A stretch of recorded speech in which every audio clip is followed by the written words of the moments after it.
is the rare combination of a very charming lady and a very funny lady. Good friend of mine. Please keep it going for Miss Parrish Hirasaki.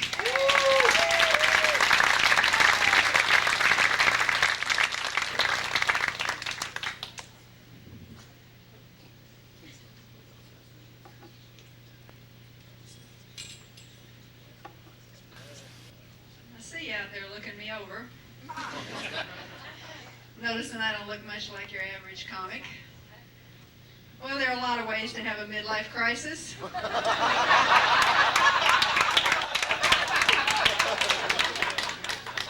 Give me any trouble and I'll kick your butt. That menopause has a plus side. I was raised in Charleston, South Carolina, by my Charlestonian parents. It is the deepest of the Deep South. We didn't shop at Sears because that's a Yankee store. Charleston has never rejoined the Union. We were there last summer in a restaurant, and on the menu under imported beers, they had Samuel Adams. It's the truth. I was the first person in my family to go out of town to college. Thank God the Citadel didn't let girls in. For me, 5 a.m. marches in the rain just wouldn't have taken the place of fraternity parties. My parents sent me to Duke University to husband hunt. It was a long time ago. I'm no dummy. I majored in mechanical engineering, where I was the only girl in the class. I didn't really have that much luck husband hunting in college, but I do have 3 heads on the den wall. All 3 jackasses.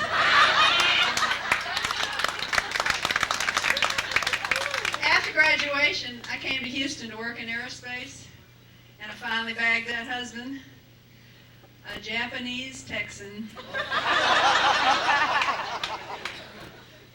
My Deep South parents went ballistic. They could not believe that I would marry a Texan.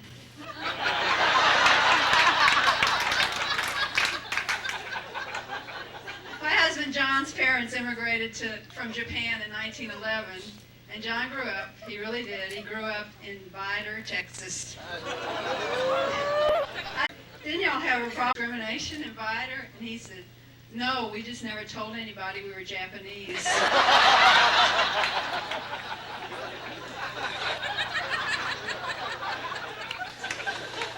Well, let's see, over 20 years ago, yeah, it's that long, after 2 miscarriages, one of those 10-month pregnancies, 4 days of labor, 4 days of useless labor that ended in a C-section, I produced my first child, a son, Parrish Hirasaki.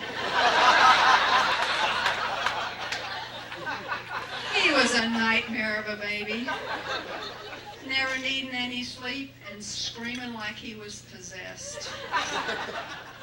I had 6 weeks paid leave and went back to work after 3. I did. He'd have given nightmares to Stephen King.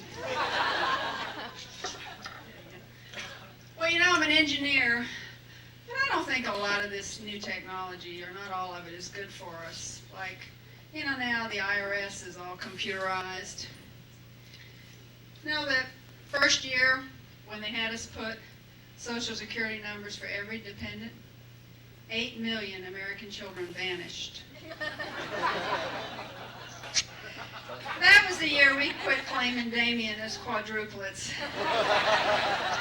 They wouldn't issue multiple Social Security cards for multiple personalities.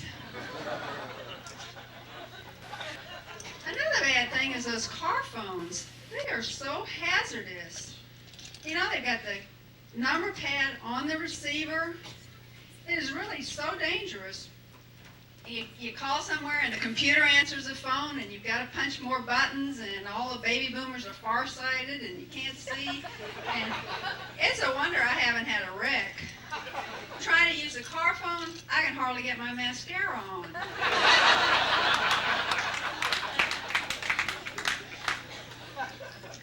Nothing. Office machines.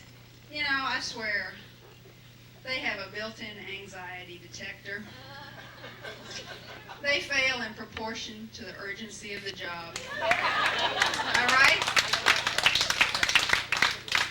Are you in a hurry? You need some copies for the staff meeting. Well, the copier needs toner. Okay? You're trying to make transparencies for your boss's boss that he needs now. That little drawing of the serviceman lights up, and he says, "Tough shit."